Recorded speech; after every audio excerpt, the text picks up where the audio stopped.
We won. Okay, they are militarily defeated. NATO's a paper tiger, and when we needed them, we didn't need them, by the way. They kill protesters, they're animals. Then I call up France, Macron, whose wife treats him extremely badly. And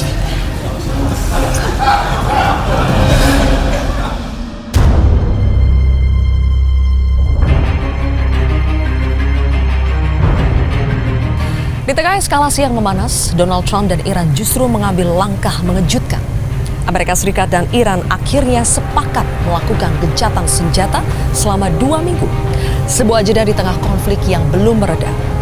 Kesepakatan ini disebut terjadi setelah Amerika Serikat setuju menegosiasikan 10 tuntutan yang diajukan Iran. Iran pun memberikan sinyal akan membuka akses Selat Hormuz, namun dengan syarat tegas, setiap pergerakan kapal harus berada dalam koordinasi militer Iran. Artinya, kendali tetap berada di tangan Teheran.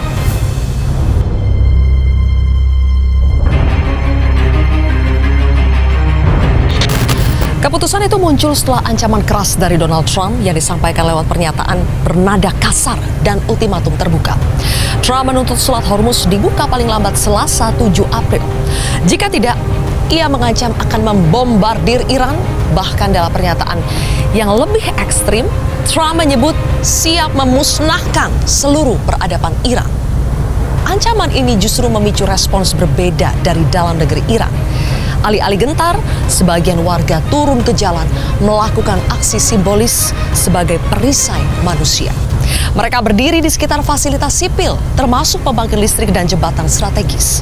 Aksi ini menunjukkan satu pesan: tekanan dan ancaman tidak serta-merta melumpuhkan keberanian.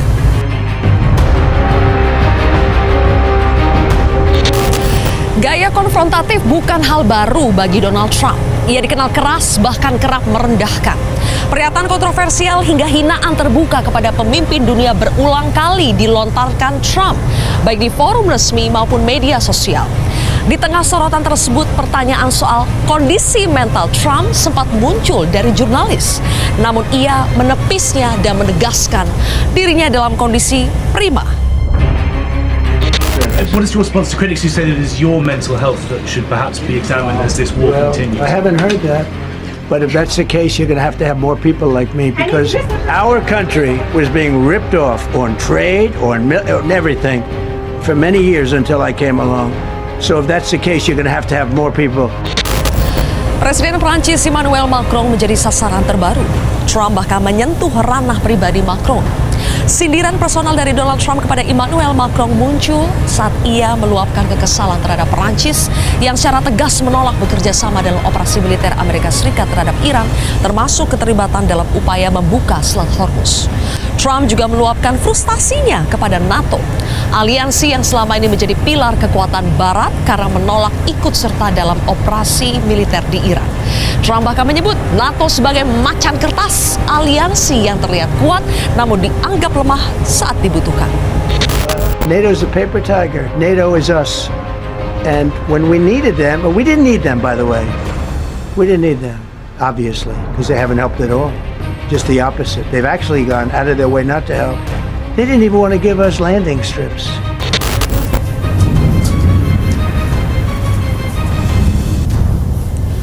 Prancis memilih jalur berbeda.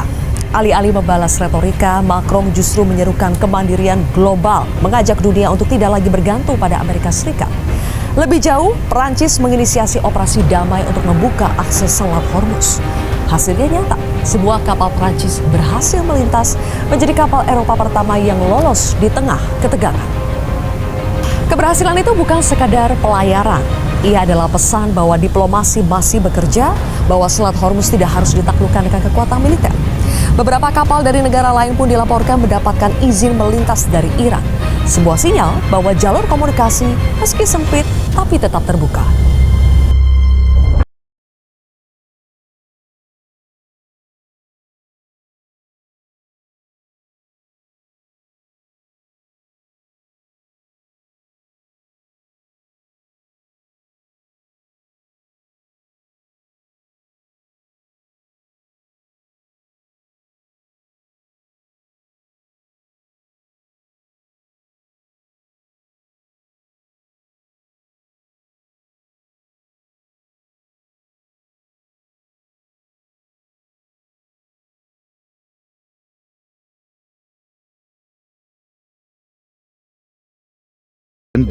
permanently maintained under clear regulations with consideration for Iran's interests and the interests of the region.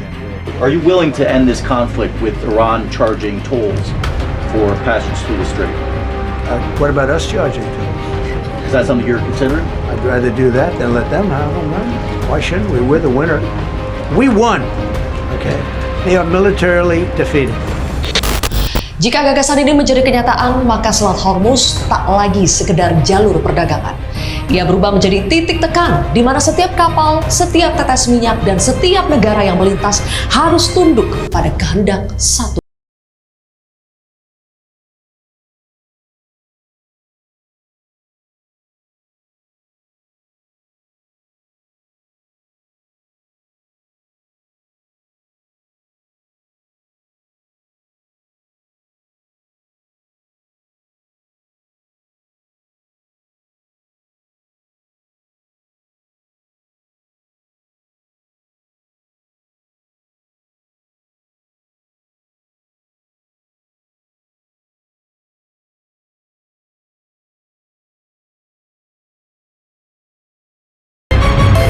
Klaim kemenangan dari Washington terus digaungkan, namun realitas di lapangan menunjukkan perlawanan Iran belum runtuh. Di sisi lain, serangan Amerika Serikat dan Israel tidak hanya menyasar target militer. Sejumlah fasilitas sipil termasuk pembangkit listrik tenaga nuklir Iran turut menjadi sasaran. Langkah ini menuai kecaman internasional.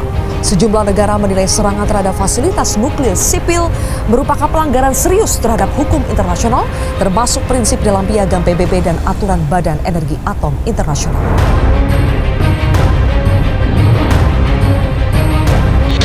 Retorika keras hingga serangan personal, semua memperlihatkan satu wajah kepemimpinan yang kian konfrontatif. Sikap arogan Donald Trump bukan hanya memanaskan konflik, tetapi juga menguji batas hubungan antara sekutu dan stabilitas global. Inilah kontroversi selengkapnya, retorika arogan Trump, bersama saya, Zilvia Iskandar.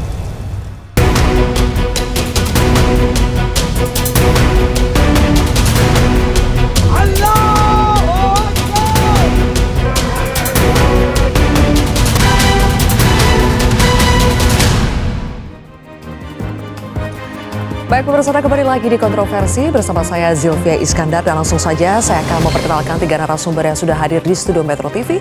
Di sebelah kanan saya adalah pakar strategi PPAU, Persatuan Purnawirawan Angkatan Udara, alumni US Air War College, mantan pilot pesawat tempur F5 dan juga F-16, ada Marsma TNI Purnawirawan Agung Sasongko Jati atau Pak Syarki. Selamat malam Pak Syarki. Selamat malam. Terima kasih Pak Syarki sudah hadir. Kemudian juga ada Direktur Hubungan Internasional Indo-Pacific Strategic Intelligence, ada Mbak Aisyah Kusuma Somantri. Mbak Aisyah, selamat malam. Terima kasih sudah hadir di Kontroversi. Dan juga telah hadir kembali pakar geopolitik dan keamanan nasional, Mas Wibawanto Nugroho Widodo. Mas Wibawa, selamat malam. Terima kasih semuanya. Saya akan memulai dengan memutarkan pernyataan terakhir dari Gedung Putih. Kita simak dulu pernyataan dari juru bicara Gedung Putih, Caroline Leavitt, berikut ini. Clear and correct the record.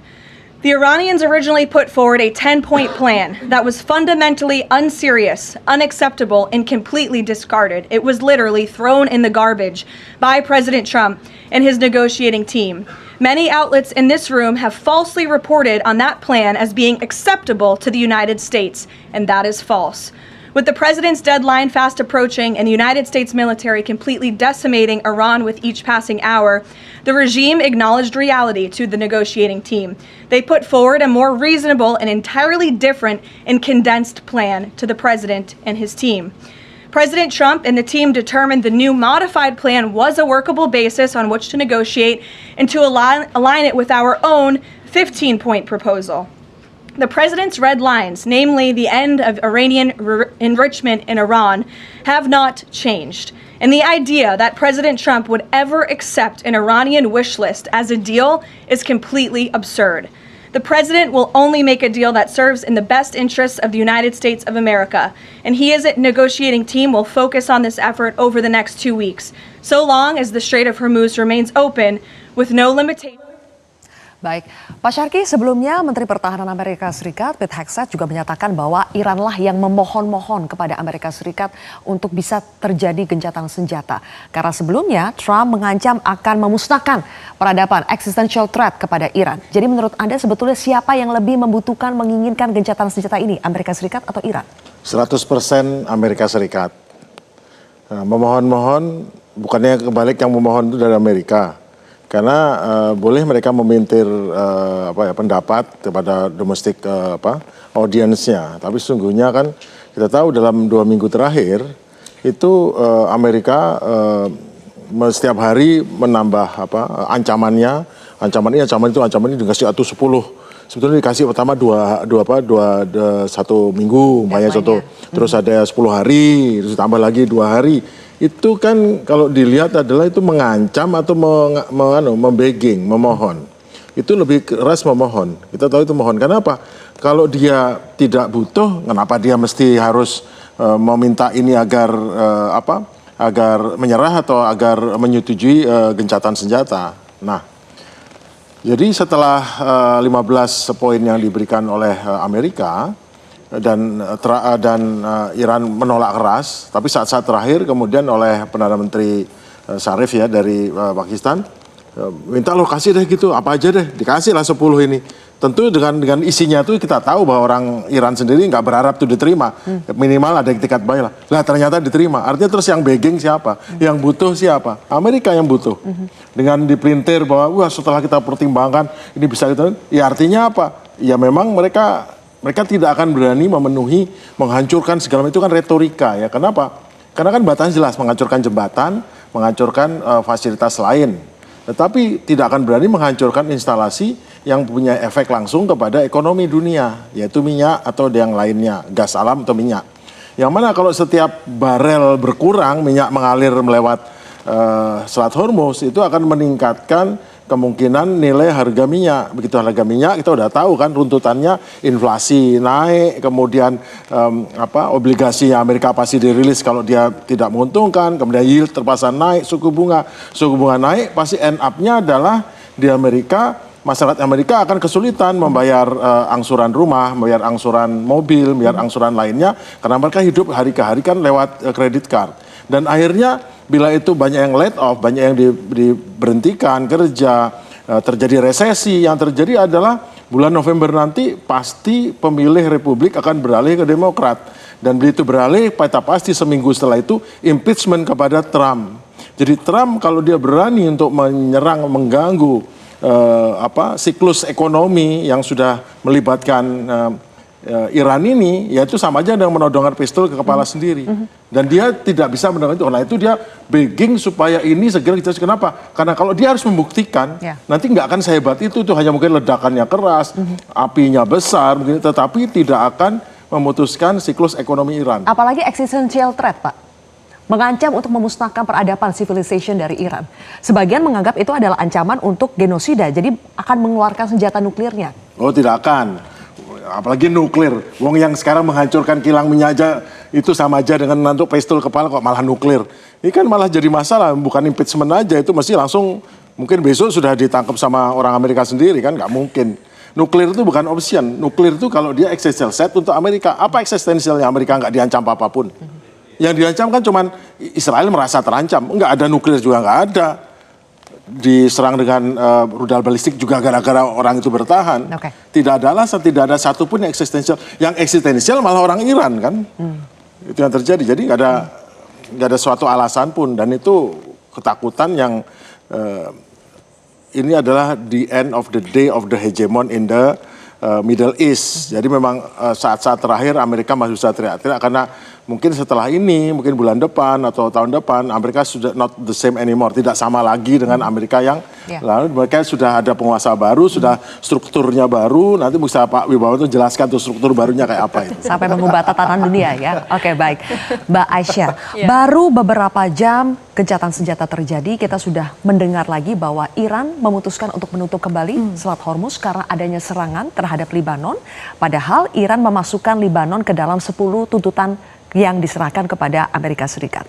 Jadi menurut Anda, apakah sebetulnya gencatan senjata ini dibangun dengan fundamental trust yang sangat rapuh sehingga akhirnya berpotensi untuk menggagalkan gencatan senjata maupun negosiasi nanti? Ya, pertama kita lihat di sini.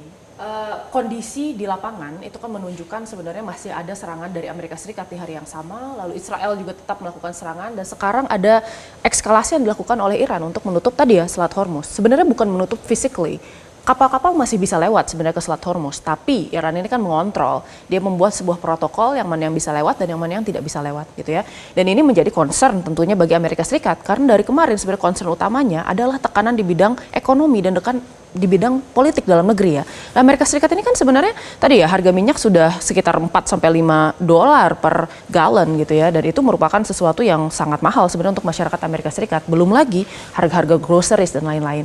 Nah, saya kira di sini kedua negara itu harus kita pahami bahwa mereka itu sebenarnya terjebak di dalam yang namanya escalation trap gitu. Karena meskipun sudah ada tadi ya ceasefire in place gitu yang disepakati oleh kedua belah pihak. Nah, sebenarnya sampai sekarang ancaman utama bagi kedua negara ini masih tetap ada.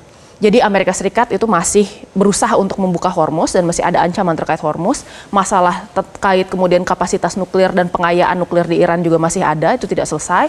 Rezimnya juga tidak selesai. Sementara Iran ini masih sangat bersiap ya dengan serangan-serangan yang dilakukan oleh Amerika Serikat. Apalagi kan ada trust deficit dari Amerika Serikat karena dari beberapa negosiasi yang lalu gitu, Amerika Serikat itu selalu berkhianat terhadap Iran gitu. Jadi sebenarnya ada kewaspadaan bahwa gencatan senjata yang sekarang juga itu merupakan sesuatu yang sebenarnya hanya diutarakan Trump gitu untuk bisa mengulur waktu gitu kan, untuk bisa membuka dan menormalisasi ekonomi. Nah, Iran ini sebenarnya cerdas. Kenapa kemudian dia tadi ya tetap menerapkan protokol di Selat Hormuz? Karena dia tahu yang namanya ceasefire itu akan kontraproduktif dengan strategi keseluruhan Iran untuk memberikan tekanan-tekanan di bidang ekonomi dan politik. Apalagi Iran tahu di bulan November nanti akan ada midterm election ya, pemilu sela di sana yang berpotensi tadi mengurangi kemudian political will Amerika Serikat untuk berperang dan menggoyahkan sebenarnya pemerintahan Trump.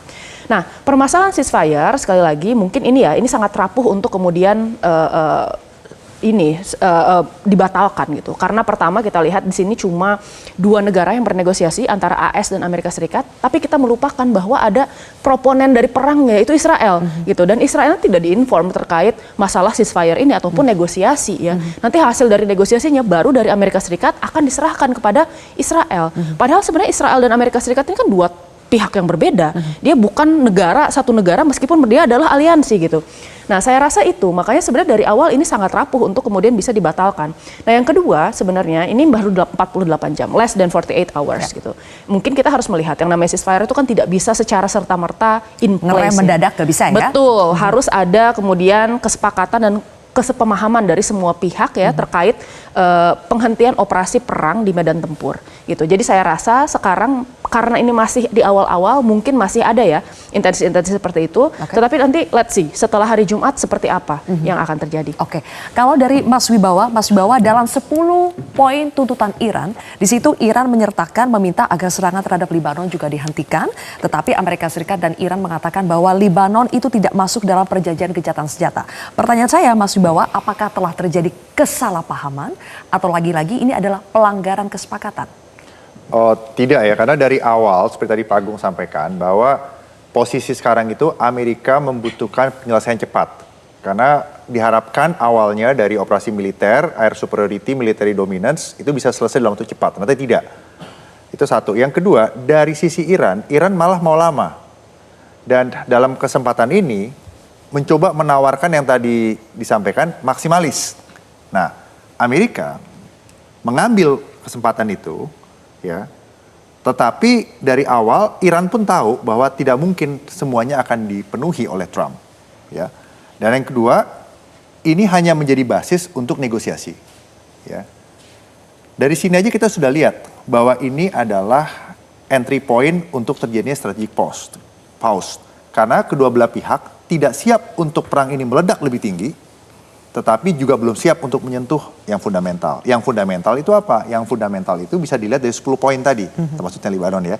10 poin. Yang pertama yang paling mungkin, ya hal-hal yang sifatnya hanya untuk pengurangan eskalasi, ya mungkin nanti akan dikurangi embargonya dan lain-lain. Dan yang masih bisa dinegosiasikan semi sulit, ya, semi rasional, semi realis atau apapun namanya itu, seperti misalnya pengkayaan uranium yang bisa dikurangin dan bukan untuk nuklir. Tapi ada hal-hal yang fundamental. Yang fundamental itu adalah regional security complex, ya, yang sudah terbangun selama ini, di mana Amerika, superpower yang selama ini yang menggantikan British Empire, yang tadi Pak Agung sudah jelaskan, mempunyai interest untuk mempertahankan order itu sekarang, gitu. Dan ini adalah eksistensial buat Amerika dan buat Israel. Nah, selama ini Amerika sudah bisa bekerja sama baik dengan Israel dan Gulf Country Council yang mayoritas Sunni, tetapi sangat berbeda kontras dengan Iran, ya, dengan pandangan geopolitiknya. Sehingga Iran melihat Israel dan Amerika itu adalah ancaman eksistensial, Israel dan Amerika juga melihat rejim 79 eksistensial. Sehingga kalau memasukkan Libanon dan isu dan proksi-proksi Libanon ke dalam ini nggak mungkin, karena ini sudah termasuk di poin yang tidak akan mungkin di-proof. Gitu. Jadi poin yang tidak mungkin di-proof itu adalah Iran, ya, minta jaminan keamanan bagi proksi-proksinya. Nah itu kan dibalik kan, berarti nggak mungkin Amerika kasih gitu. Israel nggak mungkin kasih, Amerika nggak mungkin kasih. Dan Gulf Country Council pun juga pasti keberatan kalau itu dijadikan poin. Di segmen selanjutnya kita akan membahas satu persatu dari 10 poin tuntutan Iran, mana sebetulnya yang mungkin untuk dipenuhi dan mana yang sama sekali tidak mungkin untuk dipenuhi oleh Amerika Serikat. Nanti kita akan bahas lebih komprehensif pemirsa seusai jeda.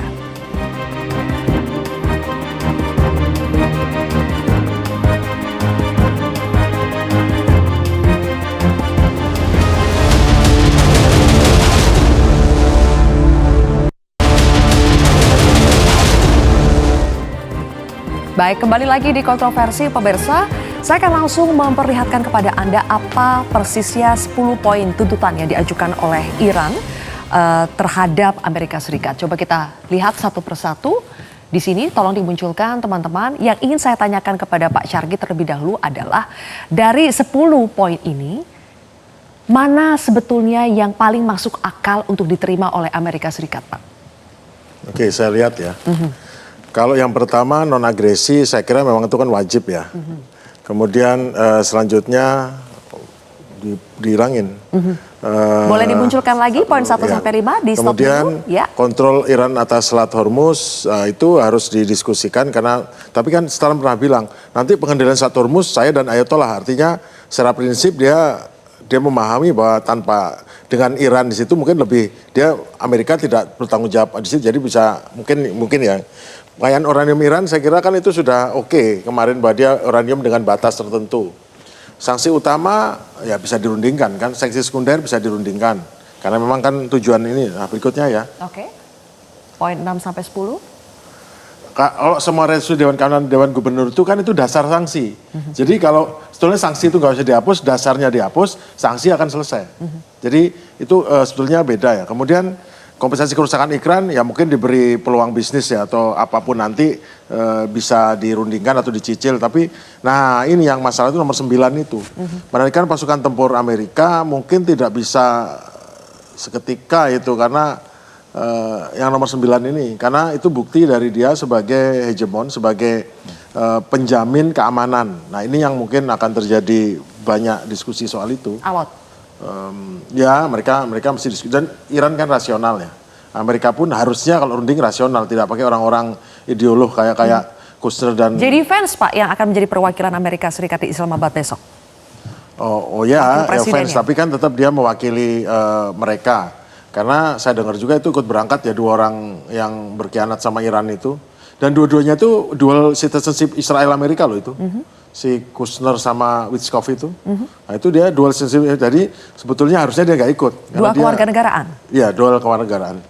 Kemudian kalau stop perang semua front ya memang tujuannya ini untuk damai itu kan. Kalau itu sudah tercapai ya mestinya ini. Tapi kan masalahnya di semua front ini kan bukan masalah antara musuhan Iran dan ini kan masalah Palestina kan. Jadi dia tidak bisa menghentikan yang perang yang terkait Palestina. Tapi terkait memang perangnya Iran bisa. Cuman kalau soal Palestina kan setiap negara berhak untuk setiap Palestina berhak didukung oleh negara luar. Sama seperti Ukraina bisa didukung negara luar. Seperti Kosovo bisa didukung negara luar. Jadi alasan apa Palestina tidak bisa dibantu? Nah itu kan yang Tapi saya kira di dunia ini ada apa yang tidak mungkin ya, karena tahun 74 saja pada saat Amerika selesai bunuh-bunuhan sama Cina di Vietnam, itu mereka bisa bikin perjanjian yang tidak mengharuskan Cina tidak komunis, tetap aja gitu. Dengan tujuannya apa? Untuk menghadang Uni Soviet kan. Nah sekarang ancaman terbesar dari Amerika siapa? China kan. Nah sekarang mungkin mereka harus pikirkan kalau dia bisa merangkul si Iran ini jadi minimal tidak jadi musuh, meskipun tidak teman, mungkin dia bisa membuat Iran ini menjadi tidak pro lawannya, tapi minimal tidak musuhan sama dia. Itu kan mungkin bisa mengurangi kekuatan BRICS. Karena Iran, India, China, Rusia, Indonesia itu adalah besar. Tadinya saya nggak memperhitungkan Iran, tapi sekarang setelah ini Iran tuh bisa masuk di dalam kelompok besar negara-negara ini. Nah, kalau dia bisa, Indonesia kayaknya mungkin dianggap Amerika bisa diajak, aku ikut dekat sama Amerika, oke lah. Iran juga bisa dianggap jangan terlalu dekat sini. Berarti kan dia memang Amerika kebutuhannya untuk menjauhkan atau jangan sampai membuat ini sangat tergantung sama Cina dan Rusia. Kalau mereka berpikir kepentingan Amerika loh. Tapi kalau mereka berpikir kepentingan negara seperti Israel, mungkin lain lagi. Karena kita nggak bisa, nah itu yang nanti kita lihat ya. Itu adalah bagian yang kita belum bisa perhitungkan. Seperti katanya Mbak ini, nanti kita lihat dulu gimana nanti jalannya. Apakah kepentingan Amerika yang didahulukan atau kepentingan Israel. Karena kalau saya pribadi, dalam situasi seperti ini, peluang menjadi temannya antara Amerika menjadi temannya Iran, sehingga masih ada pengaruh, atau minimal tidak musuhnya Iran. Karena bermusuh itu bukan pilihan. Tidak mungkin Iran itu dihancurkan, tidak mungkin Iran itu dianeksasi kalau Iran terlalu besar, terlalu kuat, terlalu mandiri, dan nggak bisa dibully, jelas. Dia terlalu kuat untuk dibully, untuk ditindas, nggak bisa. Dengan kekuatan yang tidak lemah aja dia masih bisa bertahan, apalagi kalau dia di masa depan. Pilihannya cuma berteman, sama kayak Amerika merangkul Jerman, sama dengan Amerika merangkul Jepang. Sedikit saja Pak Syarki, ketika Pak Syarki juga sebetulnya sudah membuat peta skor ya. Selama 5 minggu perang antara Amerika Serikat Israel melawan Iran, Pak Syarki membuat skor siapa sebetulnya yang lebih unggul. Di sini kan pihak-pihaknya ada Amerika, ada Israel, ada Iran, bahkan ada negara-negara teluk. Namanya win-lose scoring. Kita nggak bisa tampilkan sini ya. Win-lose scoring itu gini, setelah 5 minggu, sebelum perang itu Amerika sangat powerful ya. Negara teluk powerful. Negara teluk kaya, bahagia. Kita senang ke Dubai, Abu Dhabi, whatever is negara yang makmur, gemah ripalo jinawi. Amerika oke, Israel adalah hub dari ekonomi, Abraham Accord. Wah, Iran pariah. Setelah 5 minggu yang terjadi adalah begitu saya scoring dengan parameter DIME ya, diplomasi informasi militer ekonomi. Dengan nilainya saya kasih parameter, turun, saya scoring, hasilnya apa? Ternyata Amerika tuh dari win-lose-nya dapat nilai 35. Kenapa 35? Karena hegemonic power-nya sudah diminish itu turun. Nah, betul. Kemudian perang informasinya kita meremehkan Amerika udah nggak kuat lagi. Kemudian dia nggak kuat lagi ngatur power ke NATO, bukan hanya Timur Tengah, ke NATO udah nggak bisa kuat, nggak powerful, sudah nggak ada ikatan. Pokoknya ikut saya udah nggak bisa. Kemudian militernya jelas masih sanggup bertempur, tapi juga terakhir kan jatuh, rontok, ada yang ketembak dan segala macam yang nggak bisa ditutupin dengan segala drama itu. Secara ekonomi dia nggak berdaya, dia dicekek sama Iran ini. Dia malah keprosok dari mulai dia mentung Iran, malah palunya diambil alih, malah dia diancam dengan palu yang dia gunakan kan. Nah, dapat 35. Israel dapat 40, lumayan. Israel tuh dia sukses. Jadi misinya menghancurkan itu sukses, nggak ada celahnya itu. Sukses. Namun masalahnya dia sekarang tidak lebih aman daripada sebelum perang. Dia malah jadi nggak aman. Kenapa? Karena negara yang tadinya takut sama dia ragu-ragu sekarang nggak takut sama sekali untuk jadi banyak negara udah nggak takut sama dia. Nah, itu simpel lah, saya nggak usah terlalu banyak Israel nggak penting banget negara itu. Sekarang masuk ke negara teluk. Nah, skor negara teluk lumayan 45. Kenapa? Minimal ini berhenti, minimal mereka bisa ngirim ini. Jadi tetap kehidupan bisa berlanjut meskipun babak belur. Babak belur artinya mereka terbebas dari tekanan Amerika, itu skornya naik. Jadi dia dapat 5 itu karena dia justru sekarang dia malah tidak terlalu tergantung Amerika, dia bisa milih yang lain. Karena terbukti Amerika tidak bisa memenuhi janjinya sebagai pengaman ya. Tetapi masalahnya dapat dia cuma 45 juga karena dia babak belur dan dia salah pihak dan sekarang dia harus berteman dengan Iran dan mungkin dapat garansi dari Cina dan Rusia. Iran mengagumkan nilainya 65. Kenapa? Paling tinggi. Gimana bisa saya kurangi? Diplomasi dia langsung nilainya skor naik, informasional dia langsung skor naik, negara Global South, China, Rusia, negara lain itu banyak yang simpati sama dia. Artinya tidak menyerang dia, meskipun tadinya orang nggak mau bela dia, tapi belakangan nyerang. Baik. Bahkan negara-negara tertentu seperti mungkin contohnya negara-negara di Asia Tenggara tuh ada yang tadinya ragu-ragu begitu, sekarang akhirnya nggak ragu-ragu untuk mensupport. Oke. Saya nggak tahu contoh, saya kasih contoh negara nggak ada ya, saya kasih contoh negara. Nah, Malaysia berani saya stop dengan ini. Jadi dia menimbulkan banyak kepada Spanyol, Malaysia itu berani untuk enggak pada Amerika. Kenapa? Karena keberanian timbul dari Sparta ini. Ya. Dan terakhir adalah ekonomi. Baik. Semua juga tahu, suka nggak suka ya, Iran megang tombol lever atau switch saklar daripada ekonomi Amerika. Yang Amerika nggak bisa sembarangan melakukan dia, nggak bisa sembarangan menghancurkan sampai tinggal jadi zaman batu. Kenapa? Karena itu sama saja dengan memasang pistol ke kepalanya sendiri Amerika. Itu ya. Nah itu jadi skornya 65. Aha. Amerika 35, Israel 40, Negara terus Turk 45, dan yang paling tinggi Iran dengan nilai skor 65. Iya, ini versi Pak Syarki ya. Terima kasih Pak Syarki atas scoringnya. Mbak Aisyah, sedikit saja soal 10 tuntutan tadi. Menurut Mbak Aisyah yang paling masuk akal dipenuhi dalam jangka pendek itu yang mana, Mbak? Yang paling masuk akal mungkin yang pertama. Tapi sekali lagi ya, non-agresi ini kan perlu didefinisikan. Apakah kemudian non-agresi ini termasuk ya special operations, termasuk unconventional warfare atau bagaimana? Kalau memang yang dimaksud adalah kinetic war ya, dengan menggunakan kekerasan, maka kemudian ini bisa secara langsung ya diimplementasikan gitu. Jadi itu no questions lah. Nah, lalu yang kedua ini kita lihat ya, ini kan ada semua resolusi dari IAEA, lalu kemudian dari DKPBB. Saya rasa ini sepertinya mungkin agak sulit, bisa dilakukan tetapi agak sulit. Karena ini tidak hanya melibatkan Amerika saja, tetapi kemudian juga organisasi-organisasi internasional termasuk IAEA dan DKPBB. Dan kita tahu sebenarnya di sana kan tidak hanya Amerika Serikat P5-nya, tetapi ada juga di sana ada Prancis, China, Rusia gitu ya. Yang kemungkinan besar itu akan kemudian melakukan diskusi mendalam terkait kemudian hal ini ya. Nah, lalu kemudian ini ada terkait Selat Hormuz. Selat Hormuz ini menarik karena sebenarnya tujuan Amerika sekarang itu kan sebenarnya menghentikan dampak dari peperangan. Jadi ini mereka hanya berusaha untuk mencari relief dari retaliasi yang dilakukan oleh Iran gitu. Jadi tujuannya sudah bergeser. Jadi tujuan awal mengenai nuklir dan lain-lain itu sudah tidak in place lagi.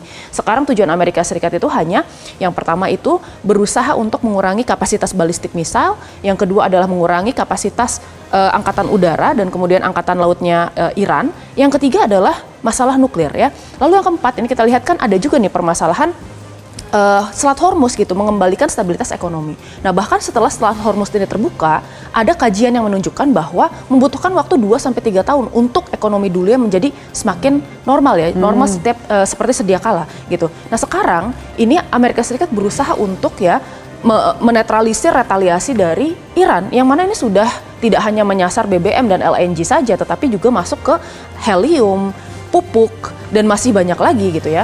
Nah tetapi Amerika Serikat ini pasti tidak akan mau menyerahkan seluruh kontrolnya kepada Iran karena dia tahu bahwa ini Iran pasti akan ya suatu saat melakukan pencekikan lagi nih Selat Hormuz. Nah terakhir kalau tidak salah Iran ini kan meminta joint joint development di sana dengan Oman. Tetapi kemudian Amerika Serikat sebenarnya meminta bagian. Jadi ada pembicaraan mengenai bagaimana kemudian dari 22 juta US dollar yang masuk ke sana dalam bentuk renminbi ya, itu bisa kemudian sebagian diserahkan ke Amerika Serikat. I don't know how the mechanism, but that happens. Nah, lalu kemudian di sini terkait masalah yang penghentian segala agresi termasuk ke Lebanon. Nah, ini menarik ya karena tadi sebenarnya sudah dibahas sebagian sama Mas Wibawa. Tapi yang menarik adalah sebenarnya betul ini adalah existential threat untuk Israel dan sebenarnya perang di antara Israel dan kemudian milisi di selatan Lebanon ini kan sudah berlangsung lebih dari sejarahnya Hizbullah. Dari sebelumnya juga sudah ada seperti itu dan di sini ada LAF yang kemudian dibawahi oleh pemerintah Lebanon saat ini. Lebanonnya tidak punya kekuatan, lalu kemudian Hizbullahnya semakin kuat dan Israelnya juga merasa bahwa itu adalah existential threat. Jadi sepertinya karena kita melihatnya ini sebenarnya masih looming nih permasalahan dari banyaknya axis of resistance terutama ya kita bicara di wilayah Yemen, ada di Irak dan semuanya ini bukan merupakan sebuah organisasi teroris ya. Karena itu merupakan kalimat derogatory yang diucapkan oleh Amerika Serikat. Mereka adalah aktor politik gitu ya di dalam negeri yang memiliki kapasitas militer. Makanya sepertinya untuk bisa mewujudkan hal tersebut, pasti nanti negara-negara Arab Teluk dan negara Arab lain itu akan berteriak. Nggak akan mereka setuju terhadap hal itu. Karena itu kan akan men-secure kekuatan politik dari axis of resistance gitu. Jadi kita kira saat ini sebenarnya ada yang bisa dilakukan, ada yang tadi pasti dinegosiasikan, ada beberapa yang mungkin mustahil untuk dilakukan. Tetapi Iran ini meminta adanya negara garantor untuk menjamin Amerika Serikat dan Israel. Menarik kita untuk bahas lebih lanjut ya soal negara garantor tadi, tapi kita harus jeda terlebih dahulu. Termasuk kita ingin tahu sebetulnya leverage apa sih yang dimiliki oleh Pakistan sehingga bisa menjadi mediator diterima oleh kedua belah pihak, baik itu Amerika Serikat maupun Iran. Nanti Mas Wibawa yang akan menjawabnya sesaat lagi pemirsa, usai jeda.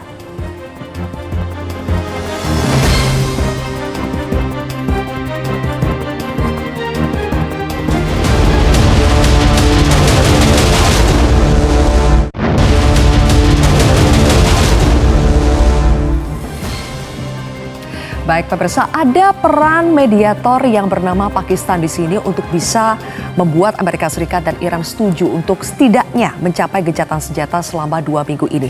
Kami akan tampilkan sebetulnya ada 2 pejabat di Iran, yaitu Perdana Menteri, maksud kami di Pakistan, Perdana Menteri Pakistan dan juga Panglima Angkatan Darat Pakistan. Jadi Perdana Menteri Pakistan, Shehbaz Sharif, dan juga Panglima Angkatan Darat Pakistan, Jenderal Asim Munir. Pertanyaan saya, Mas Wibawa, apa sebetulnya leverage yang dimiliki oleh Pakistan sehingga dia bisa diterima oleh Amerika maupun Iran sebagai mediator? Jadi Pakistan ini dari perspektif Pentagon itu sudah cukup masuk dalam ke wilayah sphere of influence China. Yang pertama secara security dan yang kedua secara ekonomi. Yang pertama secara security, paling tidak salah satu indikatornya adalah adanya Gwadar Naval Base di Pakistan yang sudah menjadi base dari PLA Navy, ya. Jadi dari China, ya. Itu satu ya. Yang kedua juga pendukung untuk obor dan kebijakan-kebijakan foreign policy Presiden Xi Jinping, ya. Dan tapi tetap mempunyai hubungan yang baik dengan Amerika. Nah, makanya banyak perwira-perwira senior dari Pakistan tetap sekolah militer di Amerika diundang, ya. Dan Amerika ini menghargai Pakistan sebagai negara yang bersebelahan secara geografis dengan Iran dan juga masih Sunni, ya. Dan kekuatan nuklir. Jadi ada sekitar 13.000 nuklir arsenal yang saat ini ada, ya. Yang paling banyak itu Rusia, yang kedua itu Amerika, Prancis, Inggris, China, dan juga Pakistan, India, Israel, dan North Korea. Jadi saya melihatnya dari perspektif great power politics. Jadi bahwa kehadiran Pakistan di sini diterima oleh Amerika dan di-endorse oleh China dan oleh Rusia. Tapi perannya itu sejauh apa sih? Nah, Mas, kalau bisa ini, apa gitu? Kalau peran itu sebagai mediator, ya, karena tadi dijelaskan kan. Sekarang kan mencapai dulu yang namanya transaksi minimum, di mana Amerika dan Iran itu bernegosiasi tanpa mengorbankan aspek ideologisnya. Kalau transaksi minimum ya hanya ada eskalasi, pengurangan, tidak ada serangan agresi dan ada komunikasi satu sama lain. Dan itu kan suatu hal yang sebenarnya basic yang mau dicapai oleh Pakistan.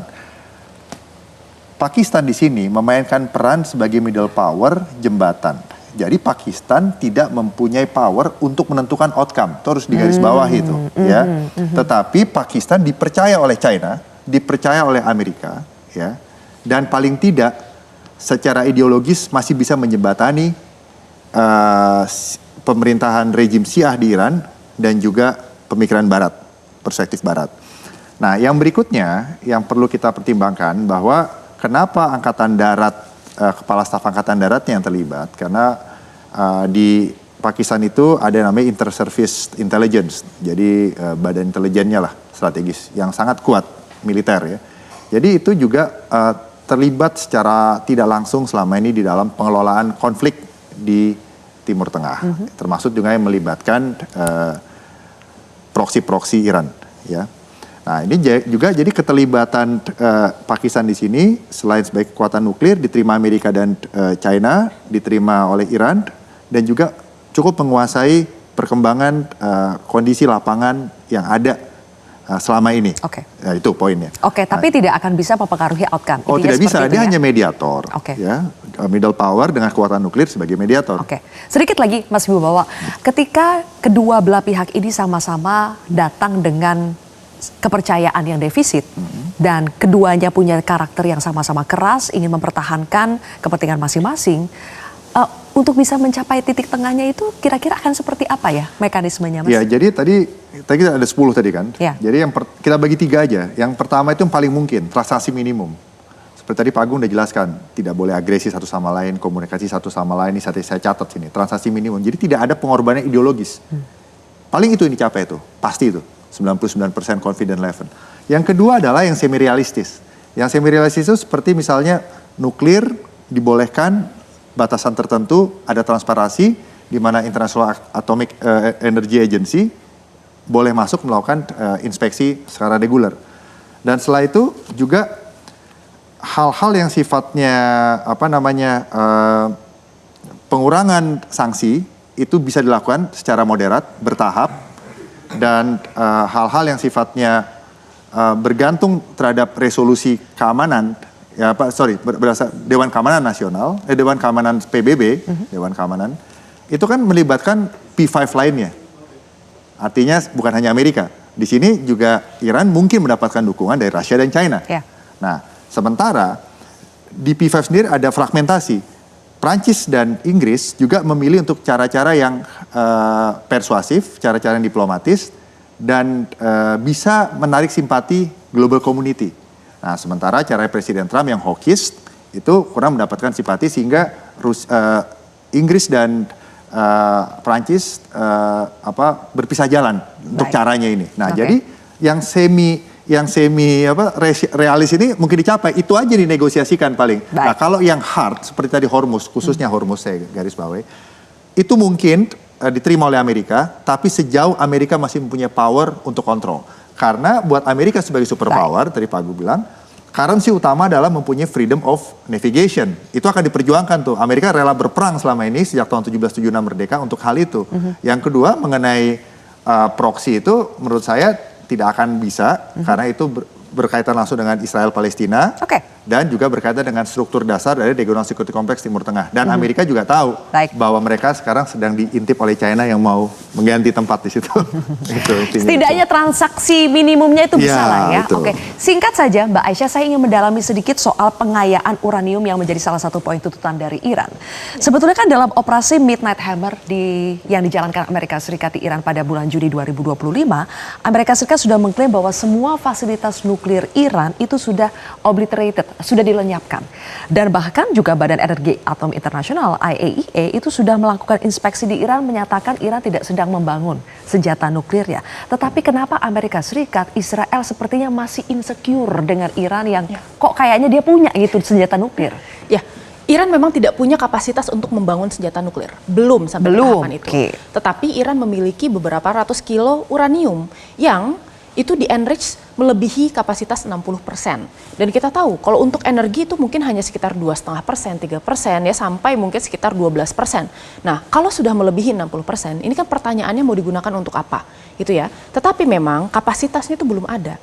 Ya. Jadi sebenarnya ditakuti oleh Amerika Serikat dan Israel, apakah ketika misalnya Iran ini berhasil membangun senjata nuklir, karena mereka ini sudah sebenarnya melakukan kerjasama dengan saintis-saintis nuklir dari Rusia ya selama beberapa hari ini. Dan kita lihat dalam beberapa hari terakhir kan ancaman yang dikeluarkan oleh Trump itu adalah existential threat-nya Iran gitu ya. Termasuk diantaranya adalah obliterating civilization, menghancurkan kemampuan Iran untuk bertahan gitu ya. Dan itu kan sesuatu yang sebenarnya tidak pernah diucapkan oleh Presiden Amerika Serikat manapun di dalam sejarah Amerika gitu. Nah, maka dari itu sebenarnya motivasi Iran sekarang untuk membuat senjata nuklir itu bukannya menghilang, malah semakin kuat, betul. Karena kita lihat kan, ketika ada ancaman tersebut, yang terjadi, yang harus dilakukan oleh Iran itu adalah membangun senjata nuklir.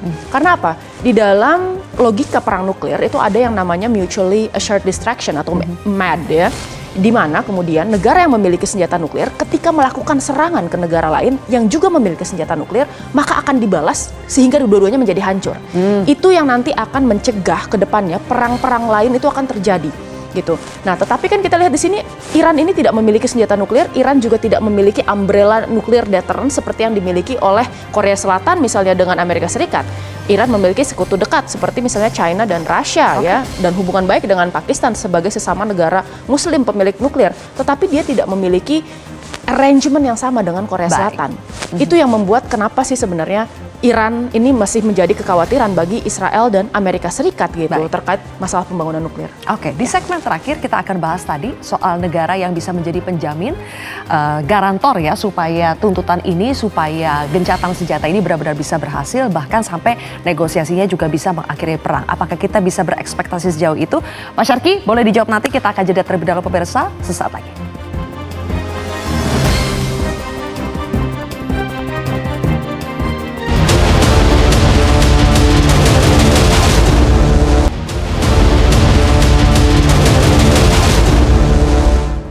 Baik, kembali lagi kami lanjutkan Pak Syarki. Pada saat perundingan yang terakhir antara Amerika Serikat dengan Iran saja yang difasilitasi oleh Oman, ketika sudah sedikit lagi itu hampir berhasil, kemudian terjadilah agresi yang dilakukan oleh Amerika terhadap Iran. Nah, apakah kali ini kita bisa berekspektasi lebih jauh melihat Amerika yang sudah semakin terpojok? Iran tidak membutuhkan senjata nuklir untuk mempertahankan kedaulatannya. Karena secara geografis Iran itu adalah benteng besar di Timur Tengah yang sejak dahulu memang tidak bisa diterobos dengan cara apapun, mulai zaman dari Mongol, dari manapun, sehingga sebetulnya permintaan untuk Iran tidak memiliki tenaga nuklir itu tidak akan sulit dipenuhi oleh Iran. Namun kemampuan untuk mengolah tenaga nuklir itu adalah ilmu yang memang dibutuhkan Iran untuk maju ke depan. Karena banyak selain untuk jadi senjata, kebutuhan pengetahuan nuklir itu sangat bermanfaat untuk banyak bidang. Yang Iran tuh karena orangnya memang pinter, ya memang wajar mereka punya. Dan untuk itu sebagai garantor mereka mungkin ya saya pandang mungkin nanti masuk Rusia sama seperti Suriah, itu kan sama Belarus, itu kan memiliki Rusia memiliki pangkalan ataupun stasiun militer yang berguna dan bisa memiliki payung nuklir seperti Belarus lah contohnya. Jadi Iran memiliki pelindung tanpa memiliki senjata nuklir, tapi dia bisa mendapatkan payung nuklir dari negara lain, dan menurut saya itu yang paling cocok adalah Rusia.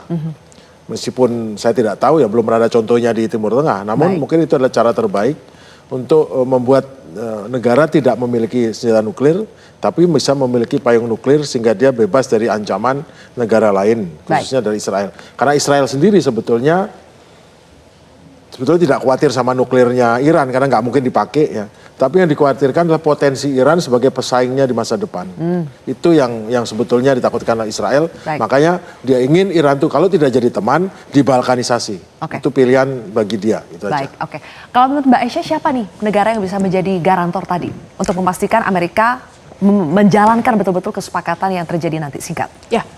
Pasti Rusia dan China di sini ya. Mungkin ada beberapa negara lain seperti misalnya Indonesia ini kan mungkin ya akan ada ketertarikan sebenarnya untuk jadi garantor. Tetapi tentu saja harus realistis. Tidak bisa sendiri. Pasti harus menggait negara-negara lain ya, akses negara-negara lain yang memiliki pendapat sama dengan Indonesia, yang memiliki standing position terkait perang ini gitu ya, ingin segera berakhir dan lain-lain.